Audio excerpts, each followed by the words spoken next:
Oh, it's good to be back home here in Southern California after a weekend out in the desert. We're back here in beautiful downtown Anaheim, as you can see it behind us. Yes, Chuck, I stole your line. I was going to say, you took it? Welcome to the report card here on the Anaheim Ducks High School Hockey League Facebook page. I'm Erik Pessolano. You know Mike Perkins. You know Chuck Lejsek. We're here for our 4th edition of the report card. We're going to feature Tahoe Hockey Academy of Division I. We'll have the guys here in just a second. But boys, we're back from Vegas. We're going to talk a lot about Vegas throughout the show. Baby. We had a great time out there, oh huh? Oh my gosh, what a great time! Awesome time. Just a good time altogether. We saw a lot of hockey. We saw a lot of great hockey. And you know what the best part about it is? We didn't see any blowouts. We saw teams, honestly, no runtime games whatsoever. Everything was competitive, and just the atmosphere around there. I mean, we saw what the Golden Knights have done to that city, and basically just that complex alone. And was it City National Arena? The absolutely outstanding job. They have just an outstanding fan base, and you know what? We started getting the trickle off from the restaurant in between, and we had some pretty good crowds to watch our games.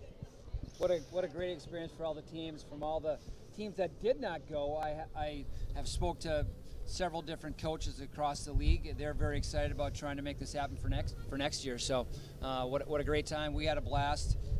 Great calls, some great games. Obviously, the J. Sarah Damien game was one that really comes to mind. There was a good crowd for that one, and very exciting. Yeah, it's going to be a lot of fun, especially next year. I guess the league's in talks already. I think we might be headed out to the desert again next season. Maybe a couple more teams too. We're working on it. It's got to expand. Yeah, we gotta get bigger. Expansion is coming. All right, let's get to our guests here today because they got a game coming up. They're going to play Edison a little bit later on, a game at 12 p.m. that you can see on Black Dog Hockey. Tahoe Hockey Academy, the boys from Tahoe joining us. We have Coach Fenn and Blake Selden and Pavel Pustovoy here with us. Gentlemen, thanks so much for joining us. We're glad you could join us here so we could talk a little bit about your program. Leo, of course, we'll start with you. Let's talk about how different this program is than any of the others that are in Division I. That's obviously a prep hockey academy, and you guys are doing some great things up there to get the boys ready for the next level. Yeah, thank you. I appreciate that. First of all, it's a privilege to be here. We really appreciate that. We've opened California's first prep boarding school. Very honored to have 30 players up there this year, 30 student athletes who are participating in the Anaheim Ducks High School Hockey League. And we also do some traveling and participate in some various prep tournaments around the country as well. Yeah, so let's talk to Blake and Pavel real quick. I'll let you guys answer. Talk about playing the prep team and then the league team, of course. Now, what do you guys see as the biggest difference between league play and when you go out and play your prep games? How do you see the competition level varying? The prep games are a little bit faster, but there's a lot of skill in both leagues, and you'll see there's bigger guys usually in the prep games, and that's mainly the biggest difference. When we talk about competition, last night you guys had a game against J. Sarah over at Lakewood, and you came right out of the gate and played very well. How did you guys see that game shaping up there early on? Well, we had Alex Boyko score a big one right off the bat. He had 2 that game, and Alan had 3. So usually those guys, you don't see that out of them. So they played great. And that really helped us win. Without them, guys, one of my keys to the game last night was a quick start for you guys. To be able to come in after maybe not having what you guys wanted for a start to your season. I knew right from the get-go that if you guys got to it, and you guys did, that it was going to be very tough to beat you. Yeah, I had heard that. I had heard that you predicted a quick start for us. I said Mike has some insight. I've had the pleasure of coaching with Mike in the past. So we did ask the boys for a quick start. We were looking for that right from the beginning. And the boys came out fired up, ready to play, and really, really proud of their performance and their effort last night. Coach, maybe you could talk a little bit about your campus and your environment in Tahoe. I was very fortunate to get up there a couple weeks ago to see what you guys have. I was very impressed from a community standpoint. What a beautiful town. Tahoe is just a great place, and then the rink facility and everything that goes along with that. And then it was so nice to be able to get out there to your dormitory and your eating area and stuff and have a meal with you guys. So I really enjoyed that. So thank you again.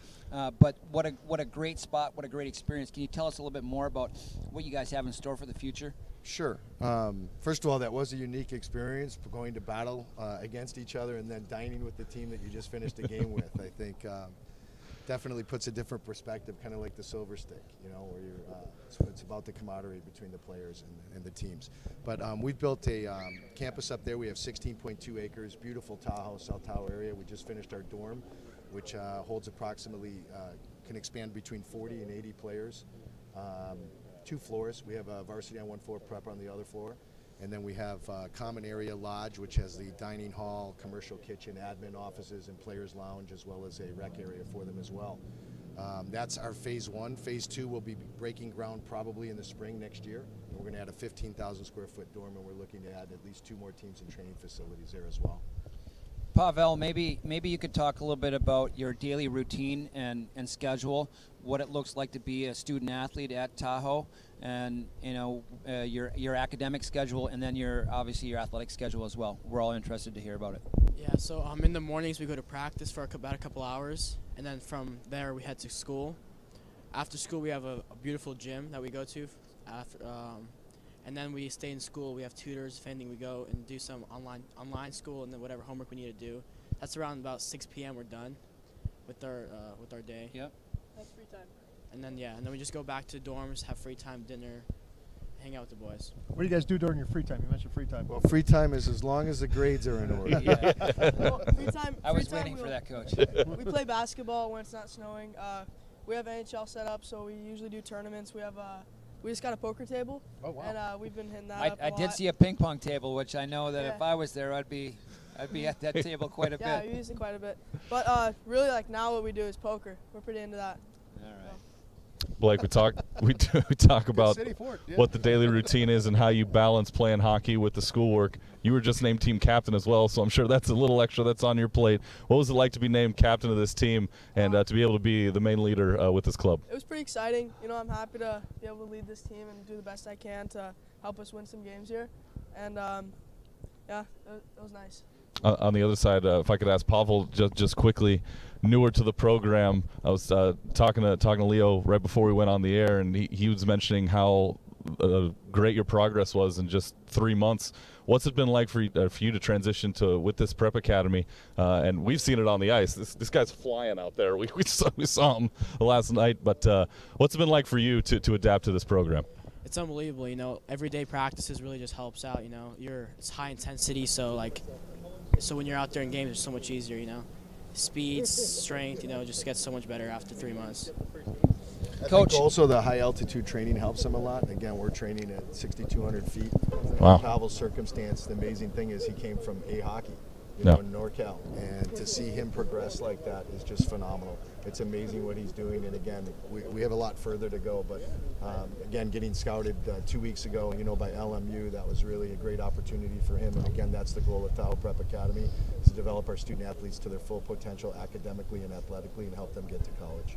Coach, maybe you could tell us just a little bit about your testing scenario, how you do things, and obviously it's nice to be able to test your student athletes on the ice and off the ice physically to see where they're at and to be able to gauge their improvement across the season, across the whole couple of years that they would spend at Tahoe Hockey Academy. Yeah, absolutely. We came in contact with Sports Testing, a company out of Canada, who basically has the only documented proof of development, as we call it. It's a standardized test, and they use state-of-the-art equipment, and it's utilized in the NHL, the NCAA, the USHL, NOL, and we bought the exclusive rights for the West Coast, and so we're operating now with the Tahoe Prep Academy. The amazing thing, Coach, is that we bring out the gates. You can't believe the energy and the amount of effort that's put forth, and we said, hey, we'd like to get this kind of effort in games. You know, it's amazing when you put test scores, how they want to compete. And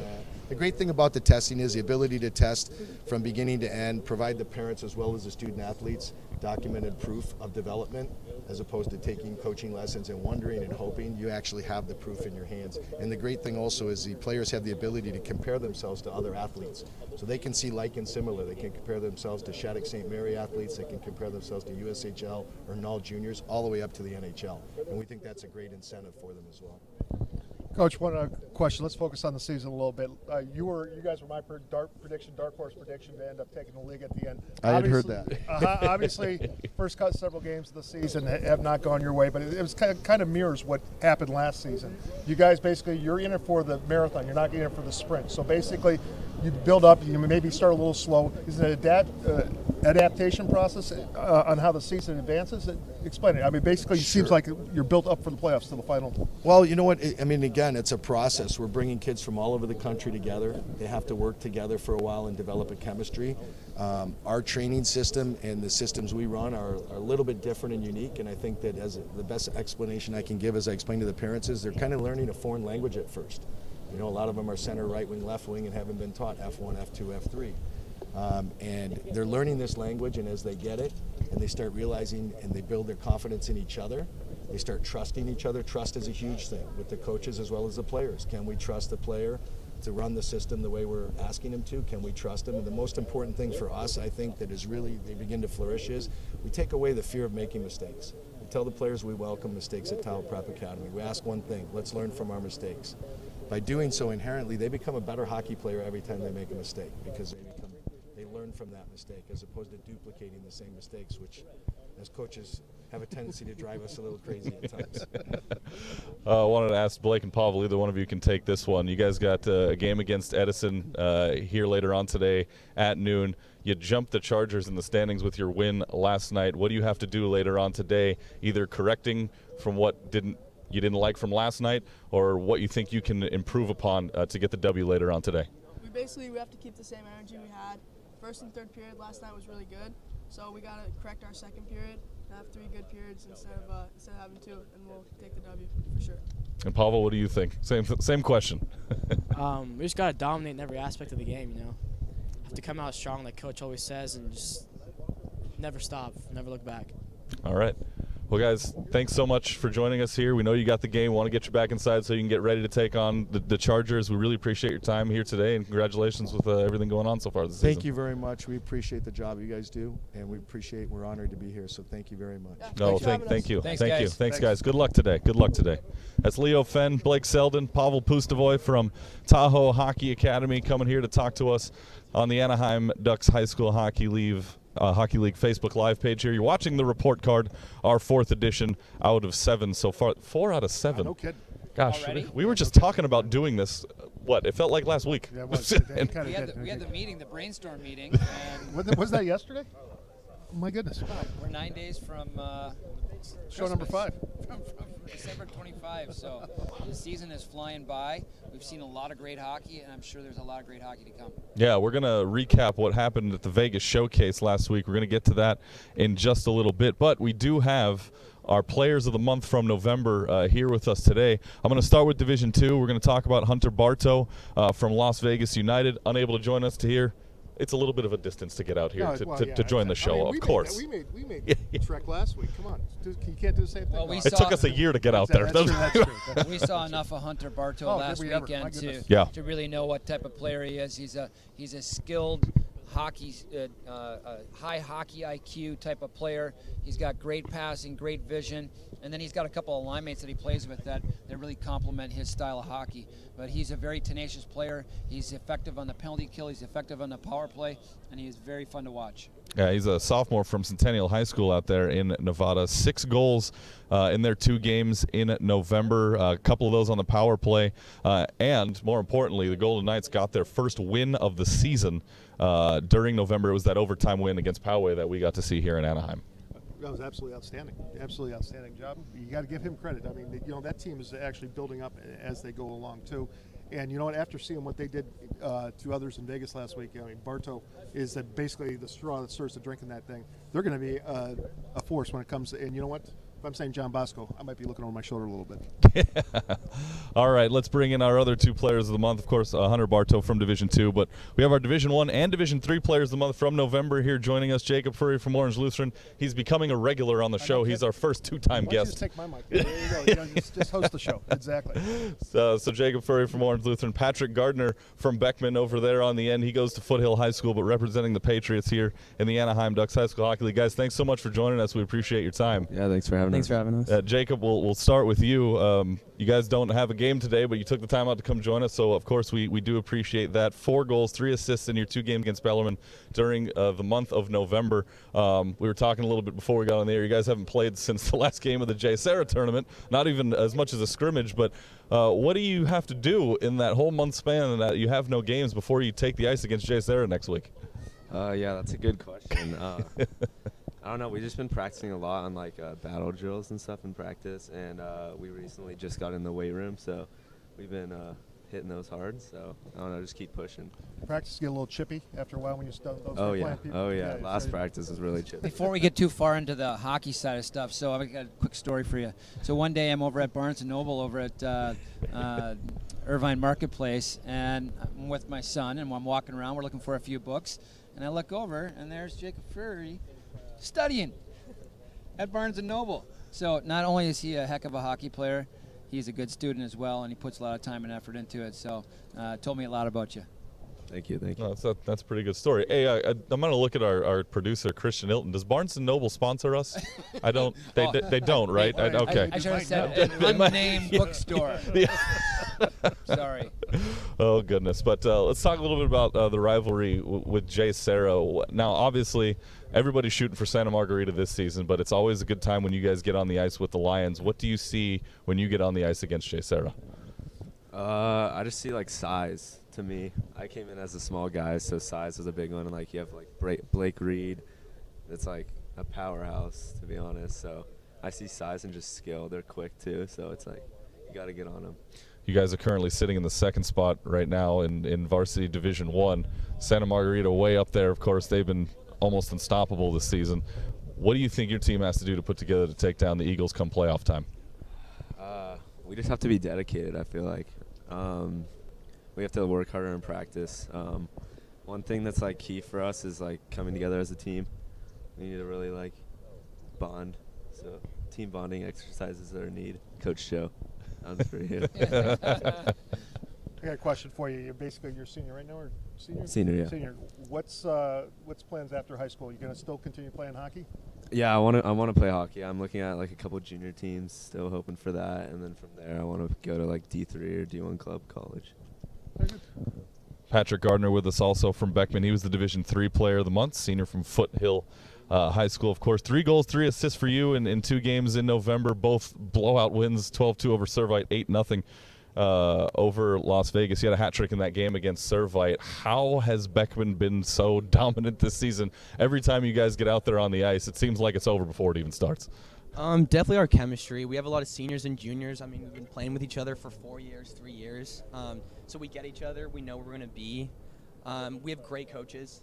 This is Coach Zealand. This is his first year. He's done great. We have Coach Maxwell, who's a roller hockey coach, actually, but he's phenomenal, and Coach Vince. So I think just with our chemistry and our great coaching, we just get each other. We just go out there. We have fun. We're not stressing. So I think that helps. Yeah, like I've watched you guys play a couple of times, and I'm very impressed about how free you guys play. And I got to say that there's a lot of talent on your team. If people haven't watched the Beckman team play yet, get out. They have a nice group. They have a nice club, and they're fun to watch. Lots of skill there. You guys coming up, the rest of your schedule is against teams that you haven't played yet. Now, how do you go into a game? Obviously, at the start of the year, nobody's seen anybody, but now you're getting into the back half of your schedule. How do you prepare for teams that you haven't played where traditionally you would have played everybody once and then maybe go and play everybody a second time? Yeah, just continue to play our game. We're dealing with injuries right now, so that never helps, but just continue to play calm, not carefree, but not stressing over things. Just continue to play our game. That seems to work for us. And speaking of which, you got a big game against Bishop Vermont later on today over at Lakewood Ice at 3:45. How do you prepare for the Lancers, knowing what they've been able to do the last couple of seasons? Yeah, they're a good team, and it seems like we play that team multiple times every year. Anytime there's a tournament, we're playing them. So we've got like a rivalry going on. But yeah, it's like same thing. Continue to play our game. Don't freak out. They're definitely one of the better teams we're going to play. All right, that's kind of brings into my question. Is that who you guys consider your rival right now? Your number one rival? I would say Bishop. We're just always playing them. Now I want to dwell on your personal side a little bit. You're one of a quadruple. Right? Yes, quadruplets. And all 4 you play on the same team, correct? One of them actually quit recently. Oh, really? Okay, Yeah. okay. Still 3 of them. Yeah.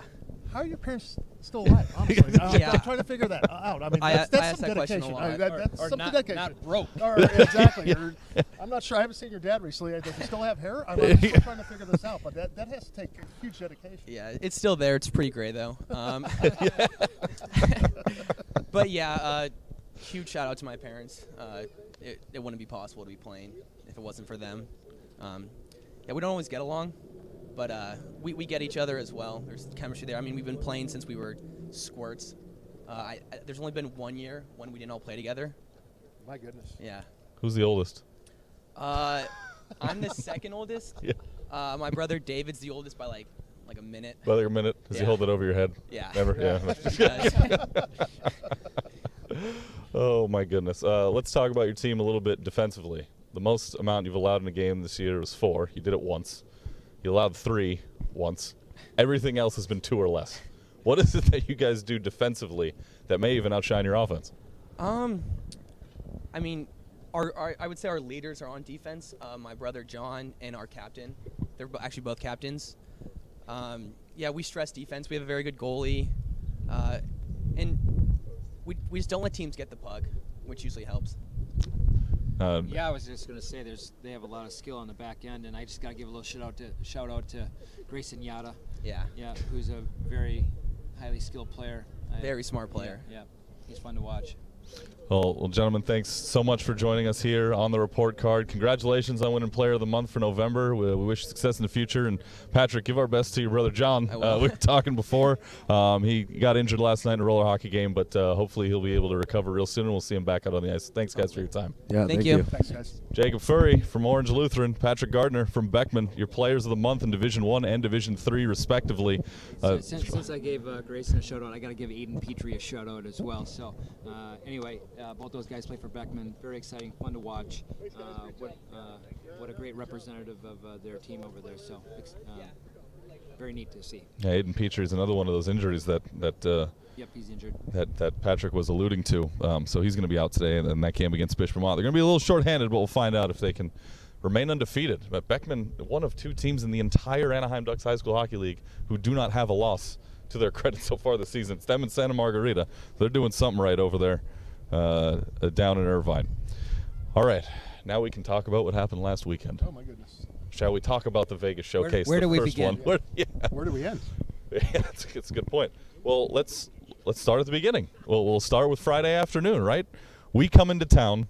Everyone was worried because we were coming into town. Exactly. They didn't know what to expect. We had 3 games on the docket on Black Dog Hockey, but there were a lot more games than that during the day. But it started off with Las Vegas United getting a 7-6 win over Central Cathedral in overtime, and the Knights, as you'll see as a theme throughout the weekend, they just ran the table at home for the first time. You know what? No, what I liked about the Knights that time, I believe they had a 2-goal lead heading into the last 5 minutes, and what happens? They relinquished the lead. But they took some big saves at the end, too, by their goaltender. But then they come back, have the wherewithal and the gumption to come back in overtime and actually score that game winner. And I think that's what kind of kicked off just the whole sense, and they gave the vibe to the tournament right there. It was a great start for the tournament. I think everything just went uphill after that. What an exciting game to start the event. But like you guys have mentioned, it was fun to see both Vegas teams have success, enjoy an opportunity to play some home games. In fact, the one team had their senior night, which they took advantage of while we were there. And you know, from a overall standpoint, it was just a great weekend, seeing a lot of these different teams compete against each other, and we had some crossover games too, which we hadn't seen before. So some D1 teams playing D2 teams, and we even had, I think, a D1 team play a D3 team. And you mentioned on top of that senior night, but how great was it to see Yoakum out there? Honestly, basically, I believe he's having surgery today, or just had surgery. I think he had it yesterday. Yeah. So our thoughts and prayers go out to you. But I mean, the kid's playing basically on one leg, and he goes out there, has a couple goals and an assist, I believe. Just an absolutely well, obviously an outstanding unfortunate situation for him to not be able to finish out his senior season, but obviously they decided that it wasn't going to injure the knee any further before the surgery yesterday. So he plays in the game, and you can tell he's not at his best, but he's good enough to make an impact on the game. Exactly. And jumped in, scored a goal.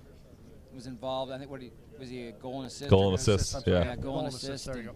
Has a good game. All smiles after the game. It was just obviously very gracious afterwards that he had the opportunity to play one last game. And it was nice to see them also taking pictures at the end by their jerseys that hung up on the glass and stuff like that. So they really, really bought into it, and congratulations to them. Yeah, and also we are happy to report that surgery went well. The Vegas Junior Golden Knights tweeted out yesterday that everything went okay, and his timetable return should be as expected. They didn't disclose any of that information, but well, he did mention in the interview that Chuck did with him that it's probably going to be 5 months of rehab. Yeah. Yep. So watch out when he's on too good knees. Yeah. Well, I'll be excited to see where he lands from a college standpoint. He wants to play ACHA college club hockey, and if he gets that opportunity, I'll be very interested to follow along with him and see how he does. They got a good team over there right around the corner in Vegas. Yeah, he played at UNLV. And who knows, maybe Vegas beat Division I sometime soon. We'll find out about that in the near future. Well, they're definitely pushing for it. I know Z Khan, who's the GM of the UNLV college club program there, he's definitely been talking about it. Wow. So the Las Vegas Golden Knights getting it done at both the Division II and Division III levels. The Division II team didn't have a win until that overtime win against Poway that we talked about a little bit ago. Come out with an overtime win against Central Cathedral and get one more later on out in Vegas. So the Vegas Showcase, 21 games. We had 14 teams out there over 3 days. We called 10 of those on Black Dog Hockey, which is where you can see our coverage of the Anaheim Ducks High School Hockey League later on today. Starting at noon, we'll have Edison and Tahoe, and then at 2 p.m., Damien and Santa Margarita. We're back home here in Anaheim at the Rinks at Anaheim Ice. Great facility here, but let's talk about the great facility that we got to go call some games at last weekend at City National Arena, and the hospitality the Knights gave us over the weekend. It was just absolutely phenomenal. First class, by the way, all first class. And like I mentioned before, we got to see how the town, and although Summerlin's 20 miles out, 15 miles out, something like that, we got to see how the town is embracing the Knights right there. And obviously, we saw that beautiful arena. A dual iceplex right there, both of them NHL-sized rinks. Gorgeous place. You have the sun kind of shining in at that. I want east or west end, one of the two. I'm not sure. You're the more. I'm directionally challenged. I think it was the east end. Yeah, I lose my sense of direction when I'm out of California. Oh, really? Okay. Yeah. Oh, I'm sorry. It's usually how that happens. Put you on the spot. No, right that's there. okay. But then on top of it, we saw that they played back-to-back. The Knights played back-to-back road games, and that place you couldn't walk in that place when the Knights were on. It was absolutely. How many times did we have to do this while we were calling the game? Me and Mike were up at the booth. It was like this. We'd be calling the action right in the high school game. And then all of a sudden you just hear yelling and screaming behind you. You got to look behind. And what just happened? Oh, the Knights scored again. Yeah, exactly. It was unbelievable. I mean, there's not a place to sit, and it's a pretty huge kind of restaurant bar. I want to say it was seating somewhere around 400 people, and there was not you could not move in that place. It was absolutely outstanding. And you know what? I think the NHL made the right call about putting the Knights a team in Vegas. Well, there's been a hockey culture in Vegas for quite a few years, but this definitely is putting a shot in the arm.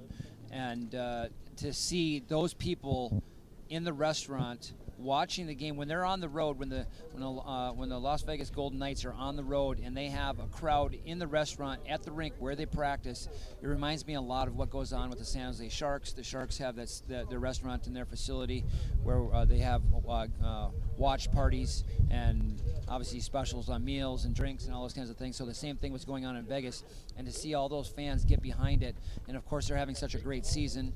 Let's hope they don't have too much of a great season for us. Yeah. But second place, there's nothing wrong with second place. Yeah, that's right. There's nothing wrong with second place. So again, they are doing such great things, and it was just fun to be a part of with City National Arena there, with the casino, Red Rocks Casino across the street, and then there's a mall there, the Summerlin Mall, that's just adjacent as well. There's just so many great little things that are going there, and houses that are being built up. So obviously a fast-moving, high-development area.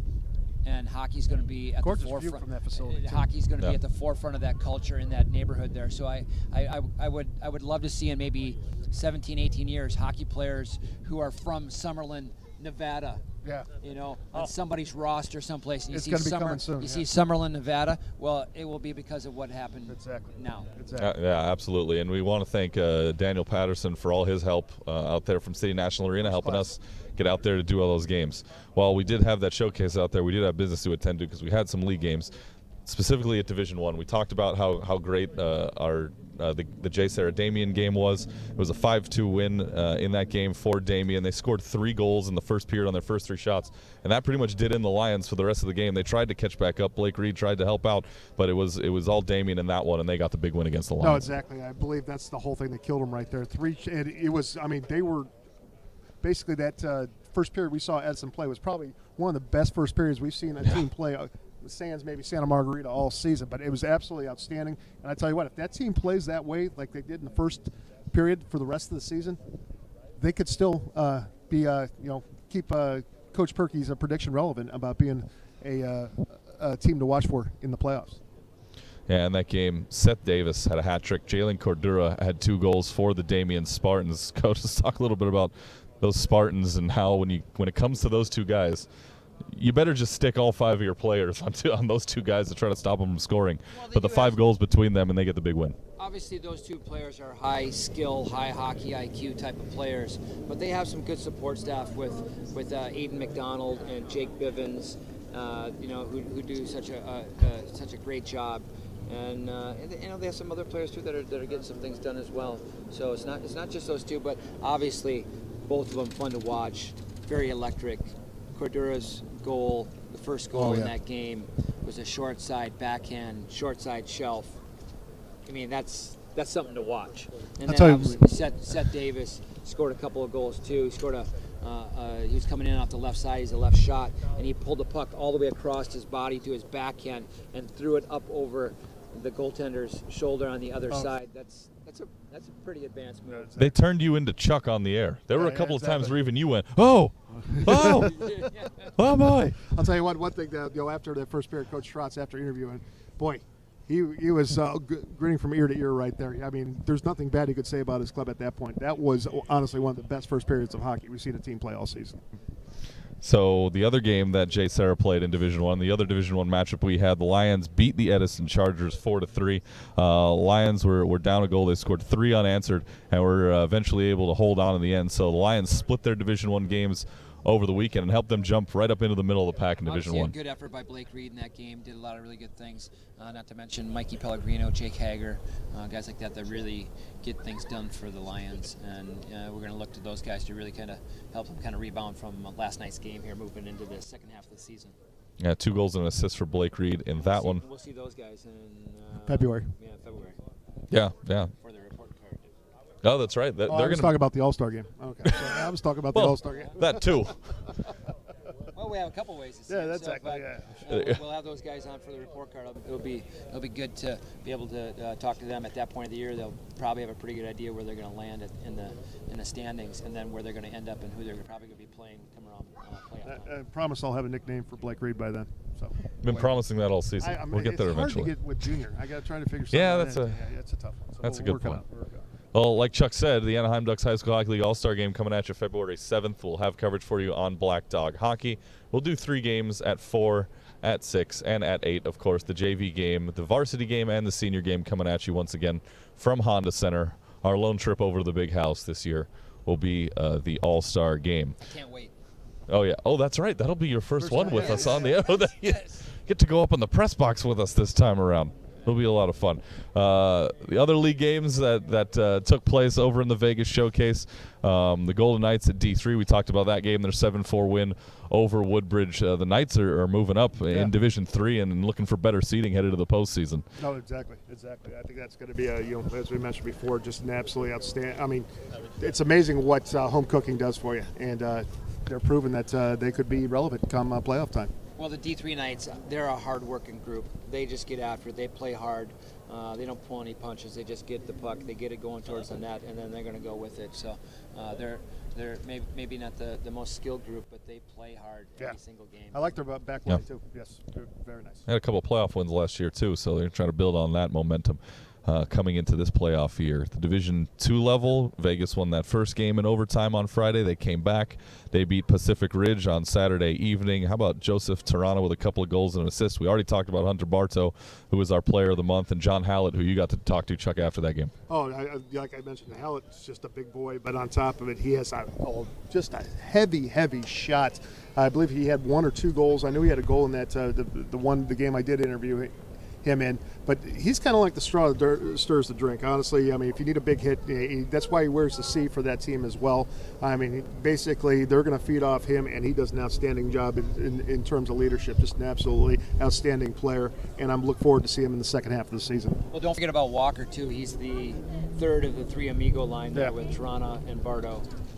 He's a right shot, good size, gets to the net, and basically when those two other guys, Toronto and Bardo, are doing what they do, he finds space, and he obviously benefits from a lot of the work that those guys do, but he finishes. He's a good finisher. Kind of the guy you forget about, and there he is, bam, right there. You can't. That's a line you cannot leave anybody unattended. Yeah. We call that the Houdini line. There you go. I like that. I like that. Of course, with there being 21 games out there in the Vegas showcase last week, we couldn't get to all of them, but we do have some scores from the other games, which were mostly crossovers. Edison beating Vegas 8-4 in that Division I, Division II crossover. Pacific Ridge, how about this? They bring their JV team out there to the showcase and have them play up at D3 to develop. They lost to Woodbridge 7-2 in one of their games, but boy, that's a gutsy move up there to get those guys some experience. Pretty exciting time for Pacific Ridge right now. They're doing a lot of great things down there in Carlsbad. They have a great campus. They're very close to the Carlsbad rink. They have a lot of really good people involved. Juan Trevino does a great job of developing his players. So exciting time for them. Obviously, a step up in competition for the JV side, but they're trying to develop their players. They have a vision of what they want the program to be, and they're going after it. For the varsity games on Saturday, Jay Serra over Las Vegas United 5-1 in a D1, D2 game. Central Cathedral over Woodbridge 5-2 in a D2, D3 game. D1, D2 crossover, Edison over Pacific Ridge 5-2. Another D2, D3 game with Las Vegas beating Woodbridge 6-4. And then Damien shut out Central Cathedral 8-0 in a D1, D2 game. That was late Sunday. Overall, just a great showcase. Got to see a lot of teams play teams that they wouldn't normally play in the regular season. And actually, I mean, if you went out there and played in that tournament, that can help you learn some things about yourself and get ready for the rest of the regular season. No, definitely, absolutely. And you know what I loved about the tournament? We heard no complaints whatsoever. Everybody was absolutely happy with the tournament. But we actually gained some fans, and we know that as people start matriculating in from the restaurant and stuff like that. So I think it was just an absolutely outstanding, just a vibe and atmosphere. And you know what? I think it's only going to grow bigger and better, and look forward to next season. Coach, for the lower level teams that decided to go up and play crossover games to a team at a higher level, what does that do for your morale? What does that do for your skill level going forward in the rest of the regular season? Well, I think it depends on what the message you're getting from your coaching staff is. If you're telling your guys that, hey, we want to try to expand ourselves, we want to grow, we want to try to press the competition, we want to try to challenge you guys when you guys every time you step foot on the ice, then the guys will get it. If the players and the parents are on board with it, then it makes all the sense. Is that you want to try to develop and grow. You want to get to that varsity level so you're ready to go when you play varsity hockey. And when programs see that and they envision that, then they have a large area for growth. There were a lot of games that were not played in Vegas last week. We did still have some games here in Anaheim, some in San Diego. Bishop Amat over Upland Christian Academy 9-1. There's that rivalry game.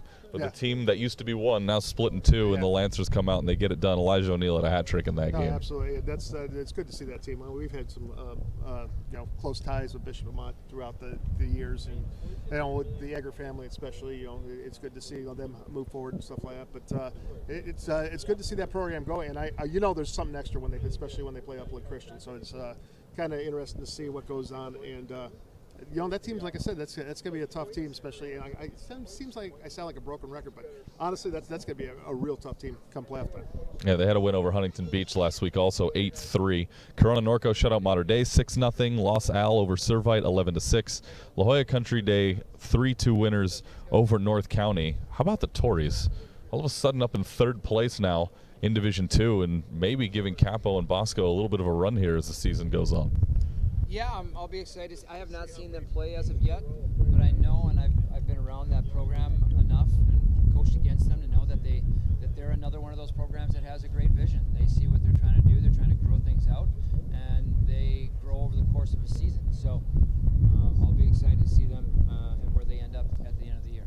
Although you mentioned that too, Coach. It's always nice to have a forecheck, but they predicate on defense and goaltending right there, and I believe that's the backbone of that team. So it's going to be interesting to see how things go as the season progresses. Final score last week, Beckman 5, Villa Park 3. The Patriots got the victory. And those are all the scores that happened outside of Vegas last week.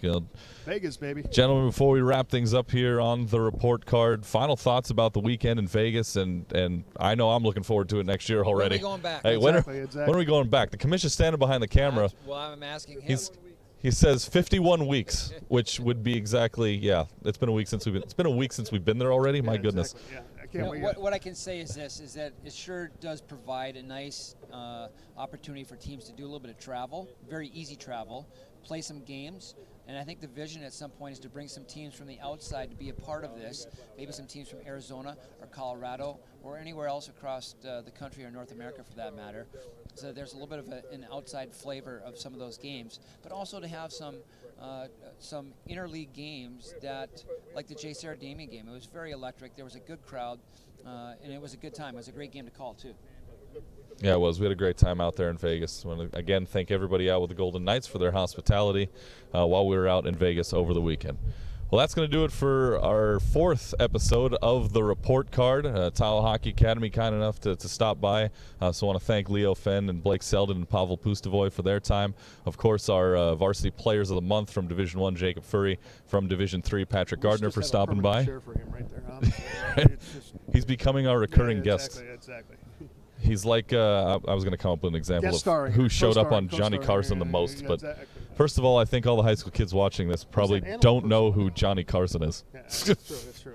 Which is, that's probably not good. That shows my age. Yeah. See, it's scary that you even know it. So that's well. I'm just keeping my mouth shut.